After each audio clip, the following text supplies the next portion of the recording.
Hello everyone, we're back once again, and this time we're going to be covering Hellogreedo's 5 worst moments in TLJ. Hello, Guidos. Yes, my favorite Jack-in-the-Box candidate.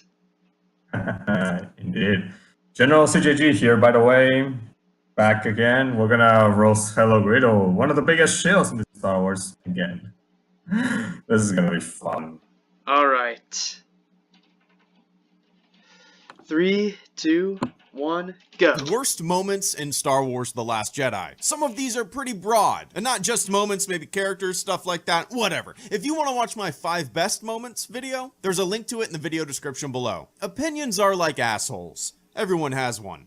Except, Kim Jong-un. Apparently that guy doesn't poop. Number 5. Vice Admiral Holdo. Don't get me wrong, Holdo's lightspeed sacrifice was amazing, visually stunning, one of the coolest moments in the film. And no, stop it with the idea of that being a plot hole. Why haven't they done that in the past? Why aren't weapons lightspeed? Just stop. It's Star Wars. The saga is littered with these kind of questions. Who cares? Bring up an example, but when it comes down to Holdo, I didn't quite understand the purpose of her character. Every time Holdo was on screen, I felt like it should have been Leia.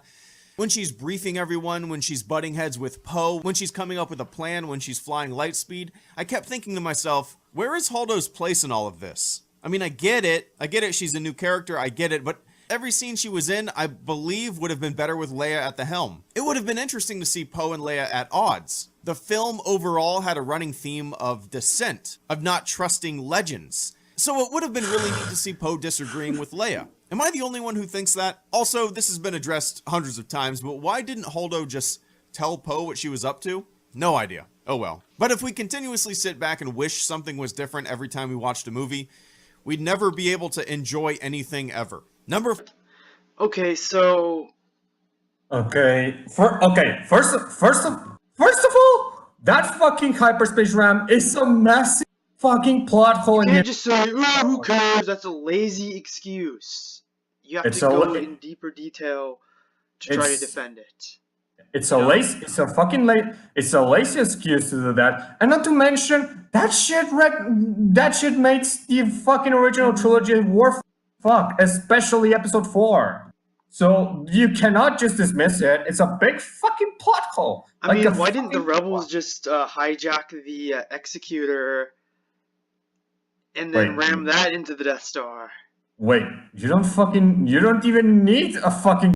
You can just make an X-Wing use hyperspace in the middle of the Death Star's core. Well, the Death Star is really big, so... Well, if we actually take the... a cruiser and a couple Star Destroyers could do it. Actually, the Death Star in Episode 4 had no shields, so an X-Wing hyperspacing through the core would actually probably penetrate it pretty... Oh, yeah. Close. And because if something goes at a super high speed, you're gonna make a big hole. What I'm saying is because Snoke's ship is still not as big as the Death Star, so I'm just thinking you'd need something a little bit bigger than the Raddus to do that. But then again, the Raddus not only destroyed that cruiser, but also 10 to 15 Star Destroyers. So it obliterated everything. So it probably would do damage to a Death Star. Yeah, you literally, hell, you don't even need a fucking cruiser. Just build a fucking projectile with a hyperdrive in it, and it will do the job. Literally. And also, making Leia the one. What do you think about that? Here's my problem for The Last Jedi. The Last Jedi, the big reason why it removed fucking Leia from the equation was so we could introduce Admiral Holdo. We could have this internal conflict inside the Resistance cruiser of how Holdo she's not telling Poe the plan. That is just bad, terrible leadership. I don't even know how the fuck she was even allowed to do this. A commanding officer would literally brief, everyone. Yeah, all our superiors. I think I can remember several moments from Star Trek where that's done. you know? And I Yeah. think we've discussed this before, but although she should have been a senator. No, she should have been the fucking spy of the First Order. Would have made more sense when stupid moves. But of course, Ryan Johnson didn't want to do that. He just Yeah, wanted to make unfortunately. he just wanted to make Poe look like an idiot. And make Admiral Holdo look like she's right, even though she's fucking incompetent. Yeah, the whole spy thing. Like, even if she was a senator and a spy, I would have been happy with that. Yeah, indeed. So let's go number 4. Wait, Maz Kanata and a hologram.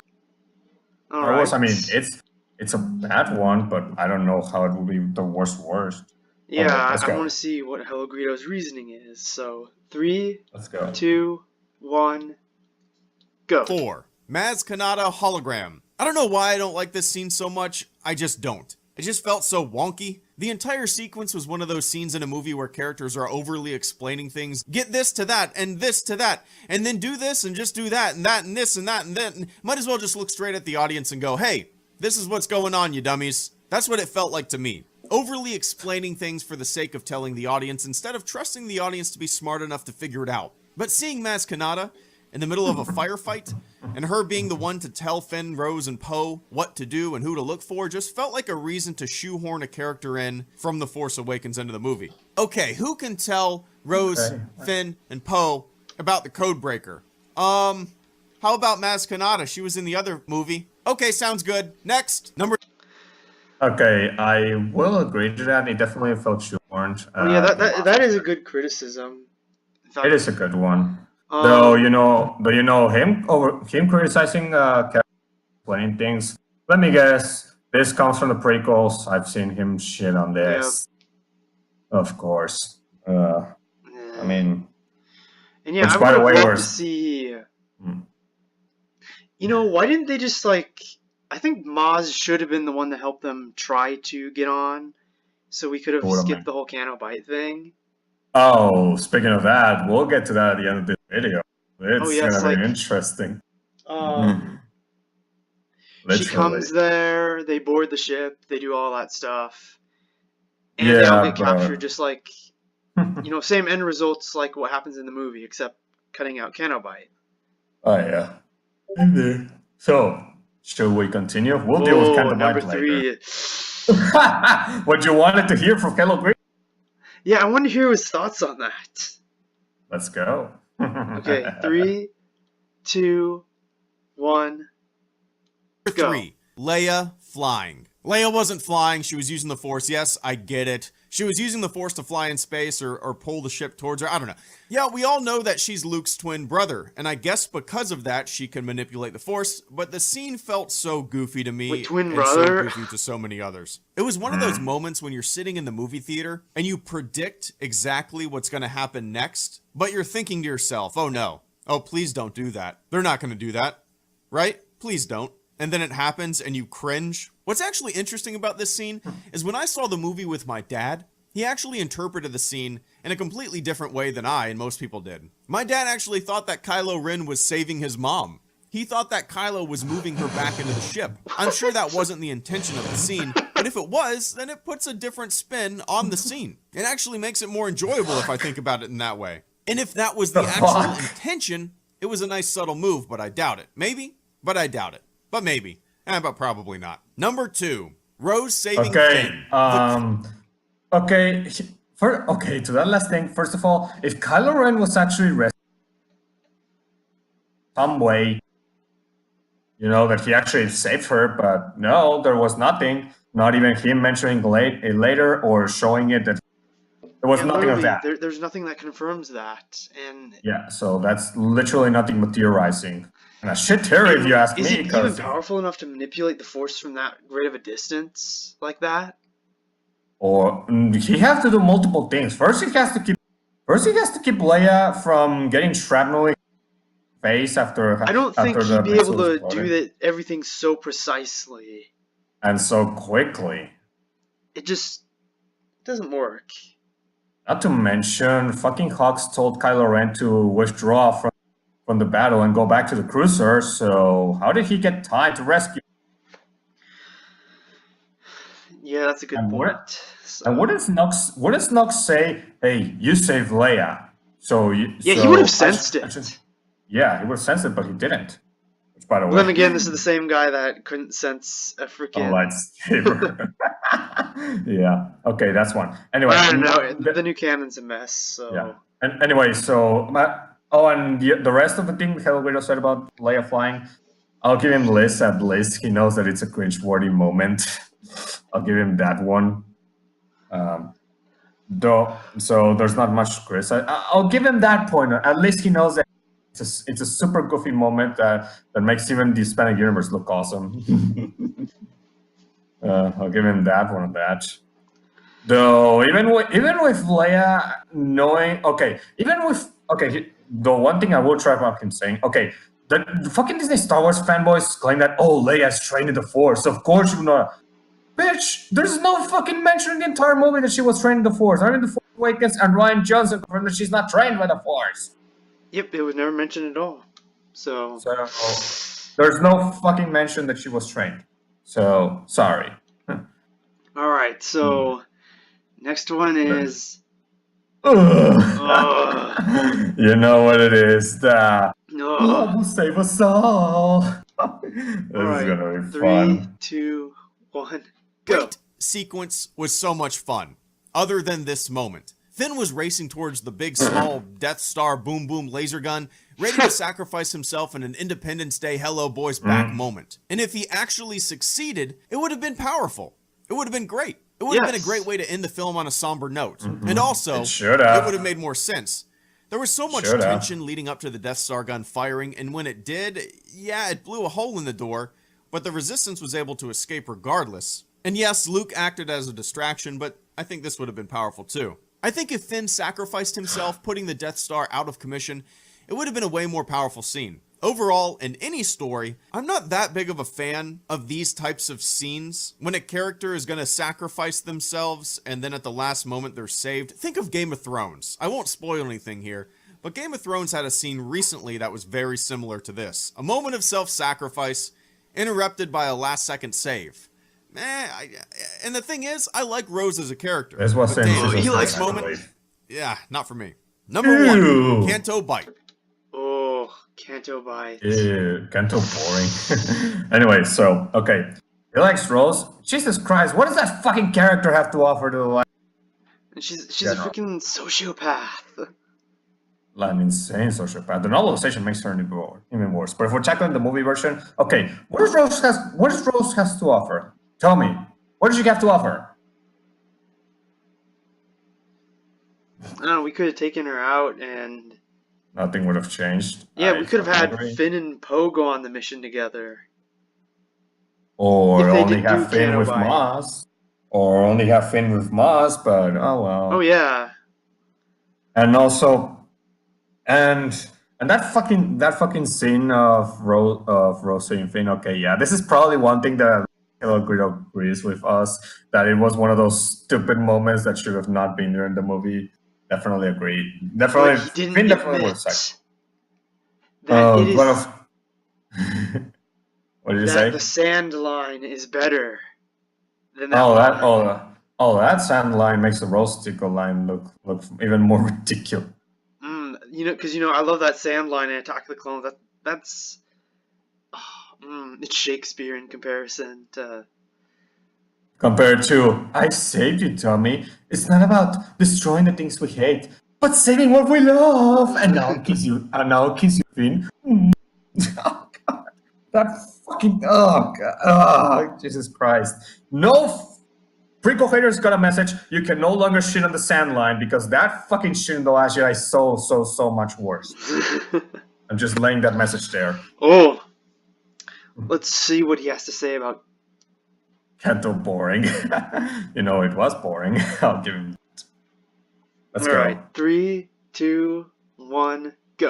It's no surprise that Canto Bite is number 1, right? It seems to be the general consensus that Canto Bite was a side plot that often took us out of the fun, that didn't quite feel right. I like it as a setting. I actually enjoy the message, but it was too on the nose, and for that, it made it feel goofy as hell to me. Canto Bight felt like busy work. It felt like one of those cases where, hey, we have to find something for these characters to do. Every time the story got going, every time we were deep in an interesting development with Rey and Luke, it felt like the story switched course to a far less interesting side plot in Canto Bight. Space horses, BB-8 slot machines, overall, Canto Bight did nothing for me. I'm sure some people enjoyed it, but it bogged the movie down in my opinion and created some heavy pacing issues. The only thing that I liked about the Canto Bight plot was the idea of things not working out, of plans failing, of betrayal. But the way it was executed left a lot to be desired. Thanks for watching, everyone. If you want to watch my top 5 best moments in The Last Jedi, I'll leave a link to it in the video description below. Hellogreedo, out. Alright, so... Okay, what I have to say this. First of all, what fucking message? What fucking message is he saying? Is he referring to the fucking you know, the whole... war, profiteering, capitalism? Yeah. Oh, okay, that is so fucking hypocritical when considering, fucking how, Disney is the parent one of the company biggest is like one of the corporations. most richest. It would have made entities more on sense Earth. if it was George Lucas doing it, considering he's an independent filmmaker. Oh yes. But this is Disney, so sorry, it makes no fucking sense. That's one. And okay, second of all, even the idea of having a B plot and then failing in the end, it's a bad idea because okay, here's just as we saw in The Last Jedi, having Canto Bight, even if Canto Bight was executed well, even if it was even if it was something fun and it didn't feel like it was out of place, with the fucking ending having Poe. Having Finn, Rose, and freaking Benicio del Toro's character, DJ, I think it was called, and BB-8 getting caught. That makes the entire subplot worthless anyway. It makes it useless because they did not destroy the hyperspace tracker, and they still got on crate, like almost like if nothing happened. So yeah, it still would have been fucking useless. It was worthless. And also, why don't the people on Canto Bight just use like droid servants? Because I mean, they're rich, they can afford it. I mean, are they that freaking greedy that they don't want to have droids? Well, what do you mean by droids? You mean like droid servants to do things? Like what? Like treating instead the of like slaves? Oh, yeah.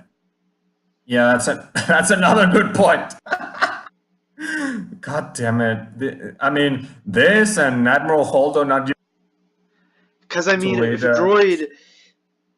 If it breaks down, you can easily fix it. I mean, they can afford it. But if, like, your slave gets sick or injured, it's a lot harder to deal with. Not to mention, a fucking droid would not rebel against his masters. Unless you're L3. Oh god, that's stupid as you know. But it's highly unlikely for those other droids to do that.